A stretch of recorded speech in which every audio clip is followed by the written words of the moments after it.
Assalamualaikum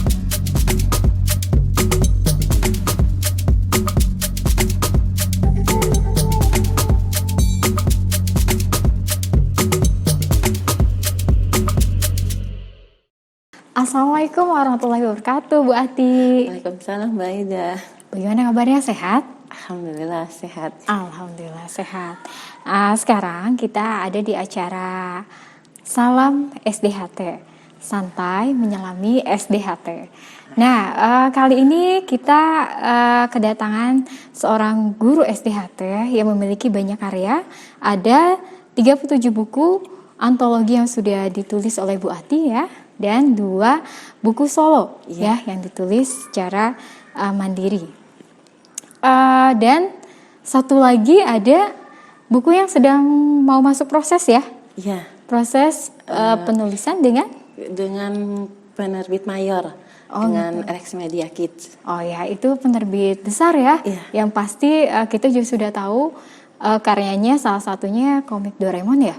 Ya. Iya. Nah, dengan beragam karya seperti itu, kita akan cari tahu gimana sih gitu ya asal mulanya, lalu proses menulisnya, bahkan bagaimana menjaga agar gairah menulis itu tetap ada gitu ya, terutama di kaum ibu-ibu mungkin ya. Gimana nih Bu Ati, bisa cerita-cerita asal mulanya gimana? Iya, Bu Aida, sebenarnya untuk bisa menuliskan sampai melahirkan karya seperti ini gak tiba-tiba gitu ya. Pasti ada proses dan waktu yang sudah dilalui. Awalnya tentu saja terinspirasi dari orang tua. Jadi karena dulu waktu anak-anak tuh kita gak punya hiburan ya, bahkan radio pun gak ada gitu. Waktu itu kita gak punya TV, gak ada radio, jadi hiburannya dari dongeng Bapak. Oh ya. Bapak itu selalu setiap hari dongeng gitu. Kalau pulang kerja lagi santai-santai pasti ya? manggil anak-anak. Biasanya kan ibu-ibu Bu Ati. Ya, oh ini Bapak ya. Bapak yang Masya seneng Allah. dongengin gitu ya. Suka dongeng. Terus kalau setiap hari Sabtu atau Minggu itu Bapak suka ngajak jalan-jalan. Ngajak jalan-jalannya ke alun-alun Bandung. Oh iya. Nah, alun-alun Bandung itu kan di seberangnya ada Sungai Cikapundung. Di sepanjang jalan itu ada waktu itu banyak orang yang jualan buku-buku bekas, majalah, komik, buku apapun. Nah, hiburan kita tuh di sana. Jadi setiap Sabtu Minggu tuh sering nongkrong di sana. Bisa seharian gitu kan. Baca buku. Hanya baca. Nggak beli. Jadi benar-benar saat itu hiburannya gratisan dan Bapak mengarahkannya dengan membaca buku. Tapi ya kita menikmati, anak-anak menikmati. Jadi saya tuh 3 bersaudara. Jadi karena waktu itu adik masih bayi, jadi adik nggak dibawa-bawa. Jadi saya sama kakak yang dibawa. Perempuan laki-laki? Semuanya 3 bersaudara perempuan. Oh, perempuan semua. Jadi kakak saya juga senang membaca. Nah, dari situ saya tuh juga melanjutkan kesenangan membaca itu dengan menulis. Oh ya. Nah, jadi tidak hanya baca, tapi langsung ditulis juga. Ditulis. Jadi apa yang sudah dibaca itu ditulis. Dulu waktu masih kecil tuh mulai nulis diary tuh mungkin sekitar umur 10 tahun lah, kelas 4. Sekitar kelas 4 Jadi 5 memang SD dibelikan buku diary khusus oleh orang tua. Iya, jadi Bapak tuh ingat betul ya kasih buku sampul kulit, masih ada sekarang juga. Masya Allah. Jadi dulu nggak ngerti diary itu nulis apa, cuma Bapak bilang kalau kamu punya kenangan, mau yang indah, mau yang menyenangkan, mau yang sedih, mau yang kesel, tulis di situ. Buat apa? Saya tanya gitu sama Bapak. Ya buat kenang-kenangan aja. Nanti kalau kamu udah besar, itu bisa jadi kenangan yang manis buat diingat-ingat lagi. Bapak bisa dibaca tuh lagi, bilang gitu. Ya. Nah dulu waktu kecil kan nggak ngerti mau nulis apa. Jadi kalau misalkan udah nongkrong di Cikapundung itu baca ini seru nih cerita ini, saya tulis ulang. Gitu. Kalau anak-anak zaman sekarang itu namanya resensi mungkin. Resensi ya mungkin ya. Iya. Resensi ya. Jadi saya tulis ulang Bu Aida. Jadi buku diari itu menjadi buku cerita. Nah, itu tuh sampai akhirnya Bapak gak belikan lagi buku khusus diari, jadi saya beli sendiri bukunya, dikasih judul diari gitu ya. Tapi masih nulisnya gitu, menuliskan kebiasaan kembali sehari-hari. cerita yang pernah dibaca. Yang sudah dibaca. Baru setelah banyak menghasilkan buku salinan cerita, baru mulai pernah menemukan diari Bapak gitu kan, pas dibaca. Bapak cuma nulis pergi ke Semarang naik kereta api, turun di stasiun Poncol, digambar keretanya gitu, cuma gitu. Jadi aja. emang kebiasaannya udah mulai dari orang tua ya? Iya. Masya Allah, keren banget. Jadi dari situ mulai di hari itu kayak gini gitu, kayak menceritakan, menuliskan hari-hari kita tuh kayak gimana. Nah sejak saat itu mulai menuliskan diari.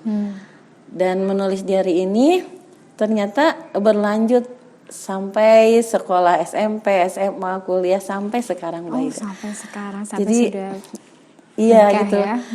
Tapi pas ada kejadian lucu, pas udah baru menikah gitu ya, kan wah ini nggak kenal nih ya gitu. Duh mau curhat ke siapa, malu kan. Akhirnya curhat nih di diari.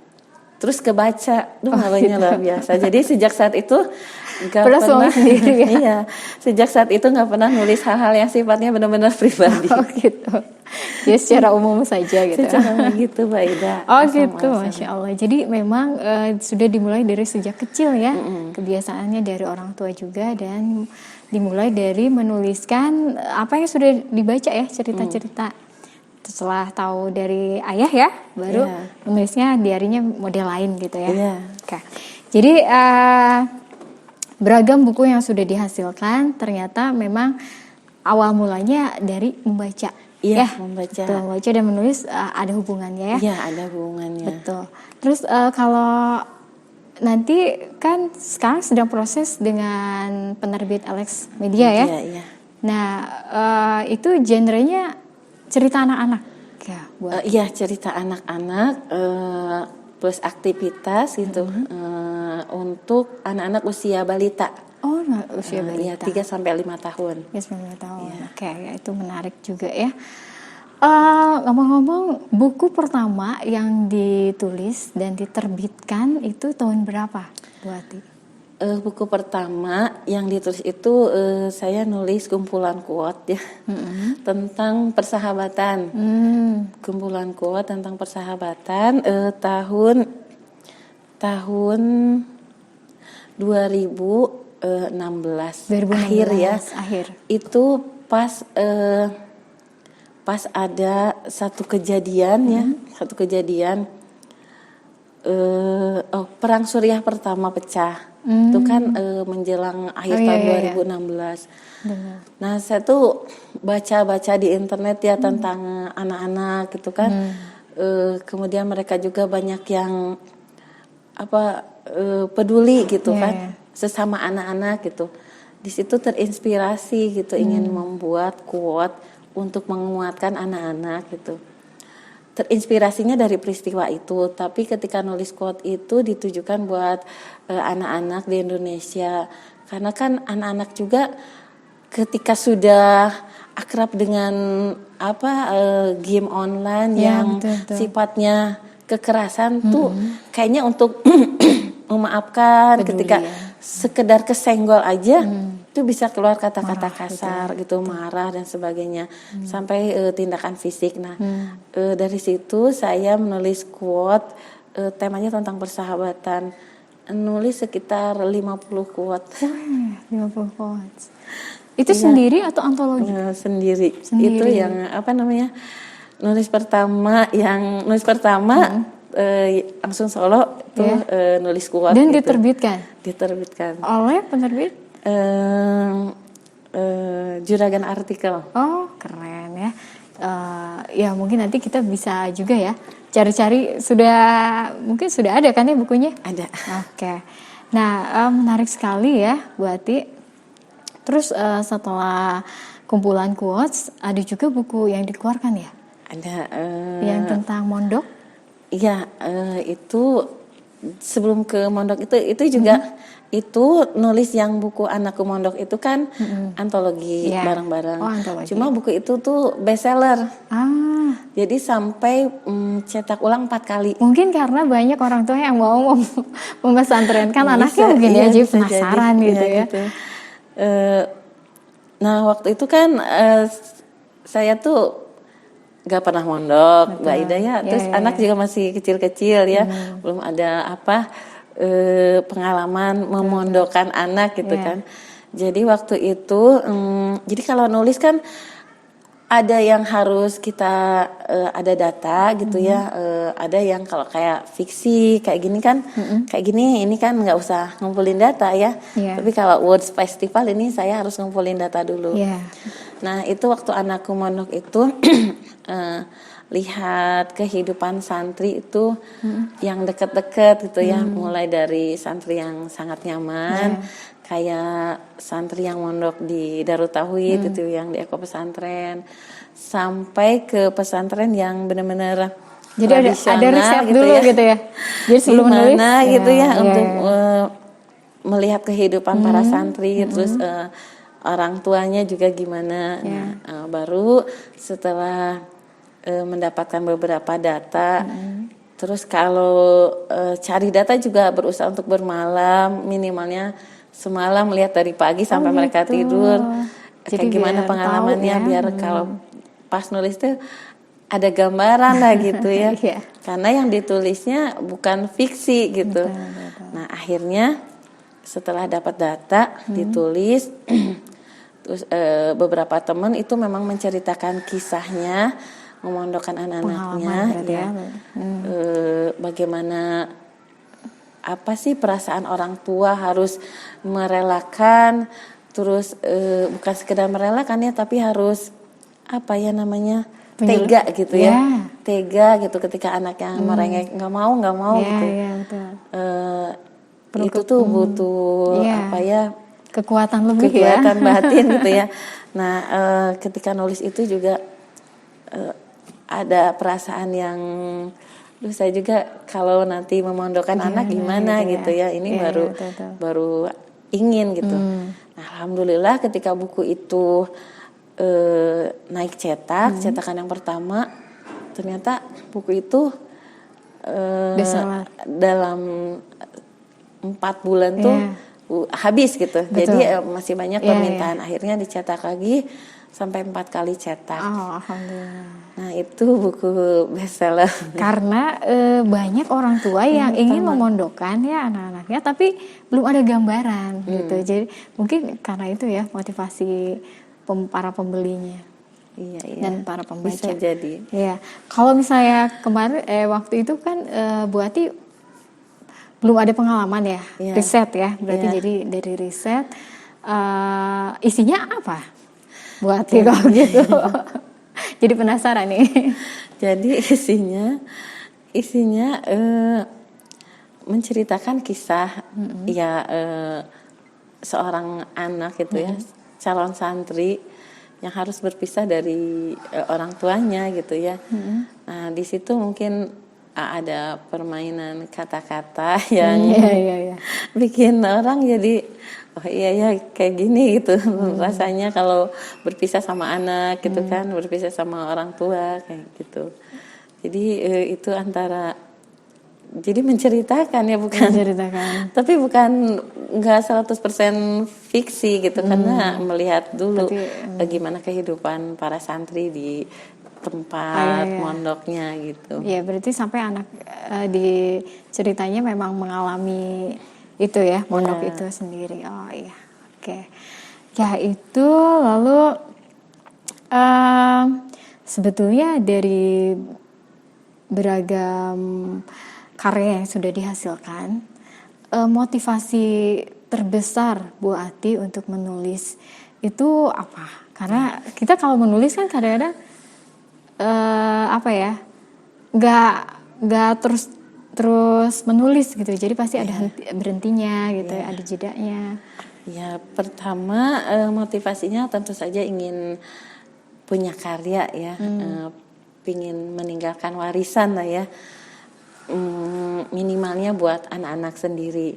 Nanti kalau suatu hari ibunya udah nggak ada, Oh iya, betul. kalau mereka cari ada gitu warisannya gitu kan.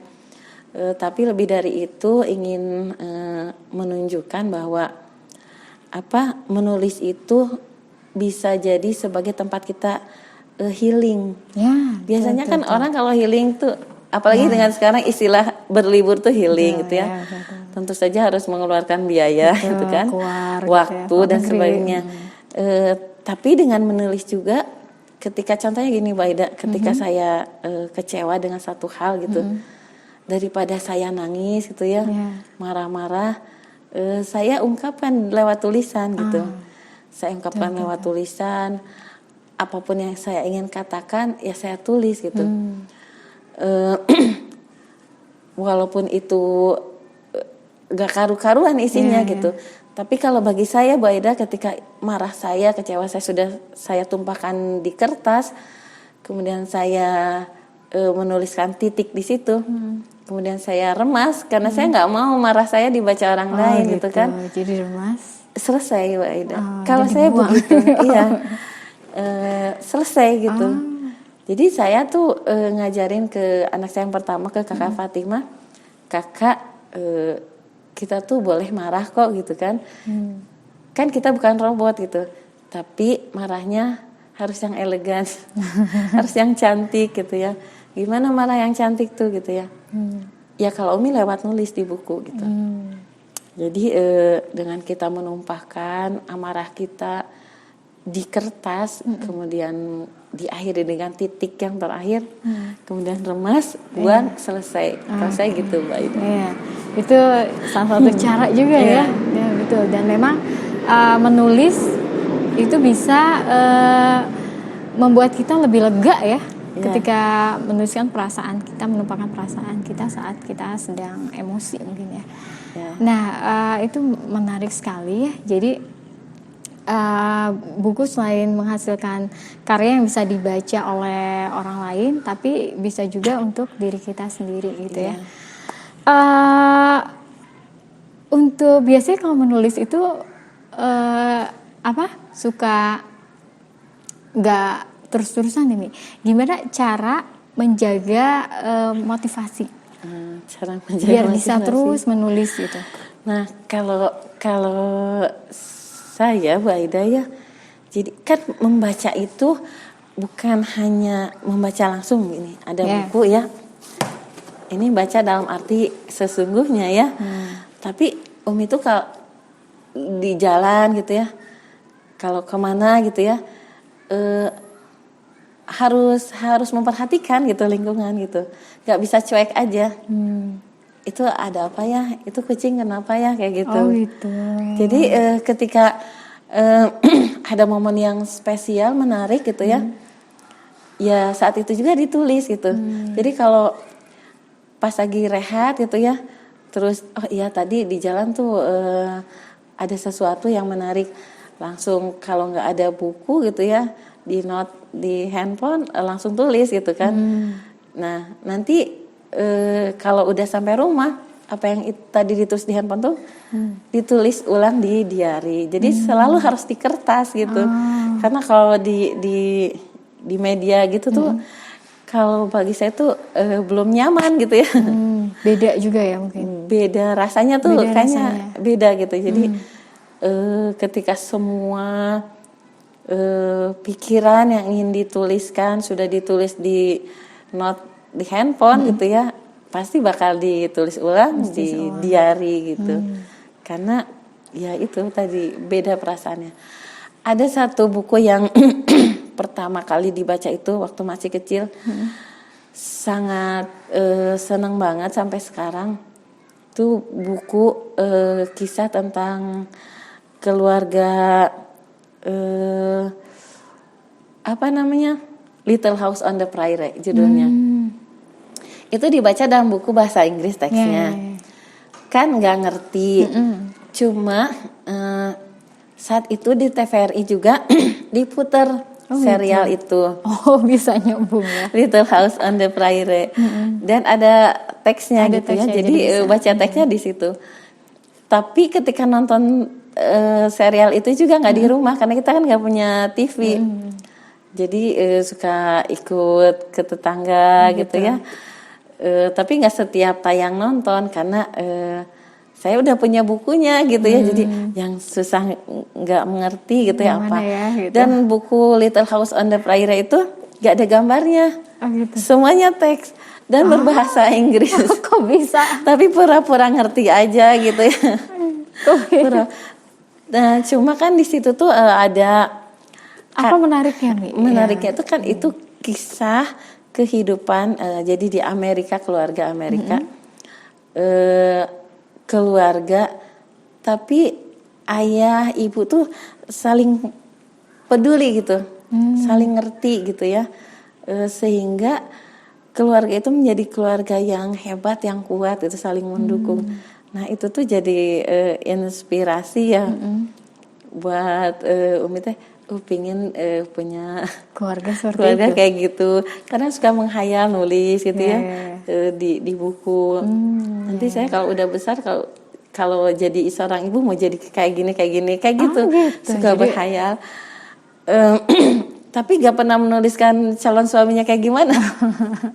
Gak pernah, tapi nanti saya kalau punya anaknya pengen kayak gini itu dituliskan. Gitu. Ada lucu banget ya kalau itu baca buku itu yang isinya tentang Little House on the Prairie itu pas SMP. Jadi pas baca lagi mana lucu ya. Tapi uniknya di situ nggak pernah digambarin pingin punya suami kayak gimana. Oh, gitu ya. Jadi masih rahasia gak tahu. Oke, menarik nih. Jadi tadi kan tentang keluarga ya. Nih kalau misalnya setelah sering menulis ya, punya karya, terus itu ditularkan tidak ke anak-anak? Gimana habit di rumah gitu, biar lebih terasa gitu ya? Ya, tentu saja Bu Aida ya, saya bersyukur punya kebiasaan yang diturunkan dari ayah, dari bapak gitu. Dan saya juga ingin melanjutkan kebiasaan baik ini ke anak-anak. Jadi salah satu caranya sekarang kan untuk mendapatkan buku yang bagus itu mudah ya. Tergantung orang tua mau mengusahakan apa enggak gitu. Dulu saya waktu kecil sangat ingin banget ya menyentuh buku ensiklopedia. Tapi nggak bisa gitu karena di loakan itu nggak ada. Kalaupun di perpustakaan daerah juga nggak boleh dipegang gitu, cuma lihat covernya aja. Pingin banget. Nah sekarang itu kan buku-buku banyak ya? Dikemas dengan sebegitu menarik, indahnya. Isinya juga, kemudian tampilannya sangat menarik. Jadi mudah sekali sebetulnya kalau kita ingin anak-anak kita itu menyukai dunia membaca gitu. Tergantung orang tuanya. Jadi usaha saya untuk menularkan kebiasaan pertama membaca itu ada budget untuk jajan buku. Jajan buku setiap bulan. Setiap bulan ada. Jadi ya itu tadi kita healingnya. Saya melanjutkan kebiasaan dulu waktu diajak sama bapak nongkrong di Cikapundung. Nah sekarang karena situasinya jauh lebih baik, ya? Jadi kita bisa nongkrong di toko buku manapun gitu kan. Jadi kita punya budget sekian setiap bulannya.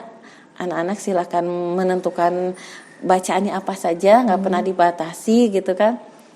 Misalkan bulan ini kita punya budget sekian, silakan anak-anak kalian mau pilih buku apa aja. Nah itu dianggarkan, dibudgetkan setiap bulannya. Kemudian kita juga suka saling membacakan buku. Gitu. Misalkan hari ini kakak beli buku apa, dibacakan sama adiknya. Itu waktunya kapan? Biasanya pas mau tidur. Oh, seperti itu. Nah, karena dari kita naik ke tempat tidur sampai tidur beneran tuh ternyata masih panjang. Masih panjang ya waktu itu. Tapi kalau masih panjang waktunya adiknya suka membacakan juga? Suka gitu, berarti peran ayah juga penting ya. Jadi memang ketika kita ingin menularkan kebiasaan baik itu memang harus ada dukungan keluarga gitu penuh. Satu lagi, ternyata kakak Fatima juga suka nulis diary gitu kan. Betul. Dan ketika Umi minta izin, boleh nggak dibaca diarinya? Boleh gitu kan. Jadi kalau diary kita biasa kan suka minta izin kalau mau baca gitu. Boleh diizinkan, dan ketika baca ya lucu juga gitu cara menuliskannya gitu kan. Termasuk juga adiknya Zahra juga udah mulai nulis Sama diary juga ya. ya. Oh, jadi semuanya menulis diary itu menjadi habit juga ya. Iya, jadi Nulis, membaca ya. ya, jadi memang harus kita ngedukung gitu kan, kita dukung, support ya. bareng-bareng. Terus kalau, dan itu kerasa kalau misalkan kita lama nggak baca, Betul. anak-anak juga nggak baca gitu, karena iya. mereka kan masih melihat figur ya. Iya. Oh berarti boleh nggak baca, mungkin begitu Oh gitu. gitu, betul. Termasuk Jadi, penggunaan membaca buku lewat tab, saya kurangi, hindari. Terlebih ketika sekarang ada anak yang kecil. Hanan itu belum ngerti kalau misalkan fungsi tab juga bisa jadi buku gitu. Tahunya kan Umi main tab gitu kan. Iya betul, Nah, masih akhirnya meniru ya. untuk membaca buku di gadget itu benar-benar dikurangi. Kecuali memang butuh buku yang nggak ada gitu, nggak dapat bukunya, baru browsing dapat baca di situ. Oke. Tapi harus hati-hati gitu. Oh iya betul. Karena browsing di internet itu ya penuh ini ya, intrik. Iya, menarik sekali ya. Jadi dari membaca, kebiasaan dari orang tua ya, lalu dilanjutkan dengan menulis ya, menulis resensi buku, lalu menulis diary. Itu bisa menjadi berbagai karya yang sekarang Bu Ati hasilkan ya. Semoga bisa terus berkarya ya dan bermanfaat untuk semua. Karena motivasi terbesar tentu tidak hanya materi ya, tetapi kepuasan dalam menulis ya, dan manfaatnya untuk orang-orang yang membaca. Dan kalau misalnya ada peribahasa, harimau meninggalkan belang ya, kalau gajah meninggalkan gading, kalau kita meninggalkan kebaikan ya dan nama baik. Insya Allah. Ya semoga bermanfaat bincang-bincang hari ini di Salam Santai Menyelami SDHT dari guru SDHT Bu Ati yang sudah berkiprah selama 20 tahun ya di SDHT. Ya semoga bermanfaat dan bisa dicontoh oleh semua warga SDHT dan bahkan oleh semua pemirsa yang menyaksikan. Ya, terima kasih Bu Ati waktunya. Terima kasih. Wassalamualaikum warahmatullahi wabarakatuh. Waalaikumsalam.